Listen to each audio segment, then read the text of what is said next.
to do some work. And I also was the volunteer coordinator for La Cocina, which is a San Francisco-based organization which helps women start food businesses.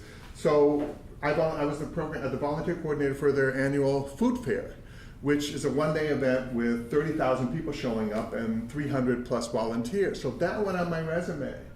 That whole year was food focused, and that went on my resume because when I was starting to do interviews, people were really interested in that. How do you organize 300 plus volunteers for a one-day event to feed 30,000 people? What does it take to do that? So I was still building some of the skill sets around program management by doing that. So those are two ways that I think you can start to answer that for an opportunity. Does that help? Or we go too far afield? Yeah. Okay. Let's go on then to what activities do we want to do? They're in these different categories: research and learning and planning activities, which we just talked about. How do I learn more about what needs to happen for me to get that computer job? Research, the types of positions that are out there and setting that as a target to get to that goal. Marketing activities. Look at the bottom one there. Activities that promote my visibility, such as blog, online discussions, participation in professional groups online, LinkedIn groups, etc. I'm going to show you an article in a minute about if you don't have a LinkedIn profile, if you're not using social media, you're really losing out on job opportunities. You just have to know that stuff. We at various times have LinkedIn workshops here, but I'll talk about what hiring is going on with that. Networking activities. In my opinion, this is how you're going to find your next job, is through one of these things, with contacts, volunteering, informational interviews, going to events. D, finding and researching and responding to job openings. You all know how to do that. And then interviewing activities, preparing for job interviews. I'd leave that for now. What I do on that one is put / personal time. If you're not going on interviews, you should be spending that time on personal time. Because here's a statistic, which I wish I'd known before. What letter are you on? On E. Okay. It says interviewing activities. You don't have any control over that. You got somebody has to say, come on in for an interview. So what I said at the beginning, your personal state of mind is critical. If you're having a bad week, you need to spend time figuring out how to deal with having a bad week and not pretend that it's not there. Whether that means, you go for a bike ride, or you have dinner with friends, or do something that's an activity that gives you focus. So the problem, the research has shown that when people are doing job planning, it feels so amorphous at times. We don't have, I have to be at work at a certain time and all that, sometimes they've shown benefits when people then take on an activity, either some exercise specific thing like dance or martial arts, or something where you have a goal and you're focused on achieving that goal, whatever it might be. Those types of things are good personal activities to help reframe your set of mind. And the reason why I want you to do that is it says most job seekers spend 70% or more of their time responding to job postings. Once you have a clear objective, which we talked about, you've got some basic marketing materials, which you'll get in the other workshops, you've got a plan that we're talking about today, you should be spending 60 to 80% of your time networking and researching. Complete switch. Yes, sir? That's a question on networking. A lot of times I've met people and they tell me about a job opening at their company, and then you look up the company on the internet and it's right there on Craigslist. So it's not like they told you anything that the whole world wouldn't have found. That's sometimes true, but most job hires are not done through Craigslist. A lot of that is simply a requirement. You have to post it out there, but it's not really true. You've just segued me, and I wanted to show you one. This was an article in the New York Times. It says, in hiring, a friend in need is a prospect indeed. That companies are increasingly using their own workers to find new hires, saving time and money, but lengthening the odds for job seekers without these connections.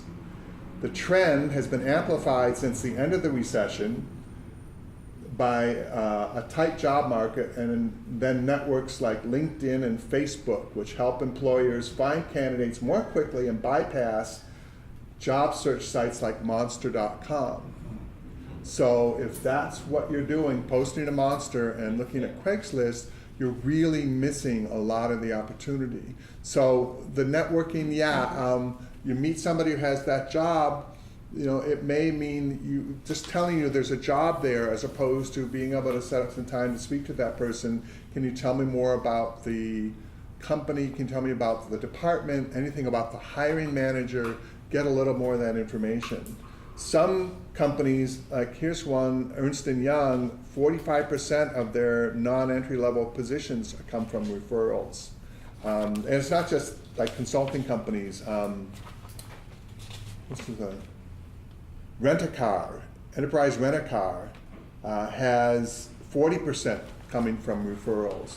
So it's across all the industries that referrals are becoming more and more a way that people are doing their job search. And one of the reasons that if somebody comes in, if I submit a resume for somebody here, they will guarantee they'll be seen. And that means some others drop down on the pile.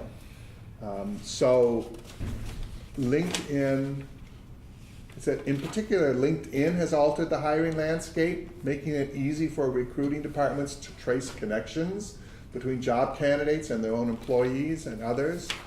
It's set up a strange dynamic with LinkedIn because you're less likely to be seen if you don't post a picture. The weird thing is that when you post a picture, there you are.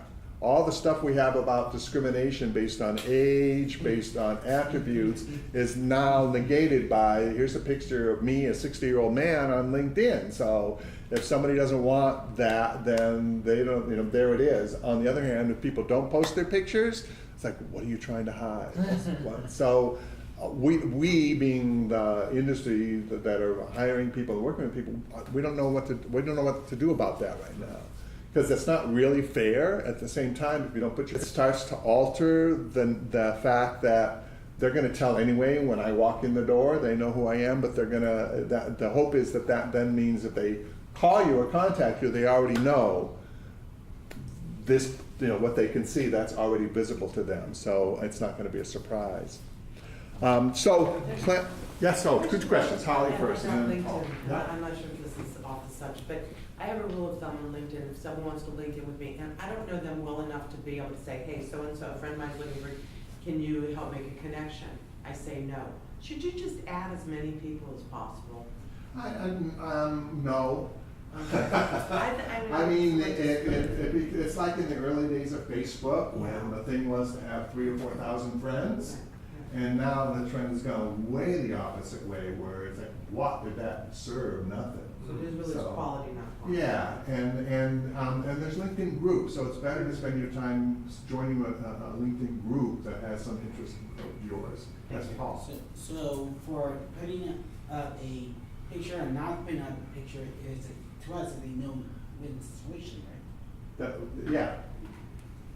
Yeah, I mean, well, what we know is that if people don't post pictures, then it's not likely you're not likely to get much of a response. But yeah, if you do post a picture, then now I know what you look like. So if I have issues with that, then it's right there. So as I said, the hope is that that's going to sort of diffuse a lot of that information about age, race, gender, all the visible demographics that we carry around. Now they're just right out there so people can see.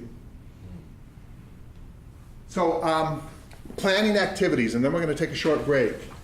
Strategizing and planning activities. So you've got A, B, C, and D in terms of what you want to look at. As I said, don't spend very much time on D right now. You're probably pretty good at that. You've probably been applying for jobs.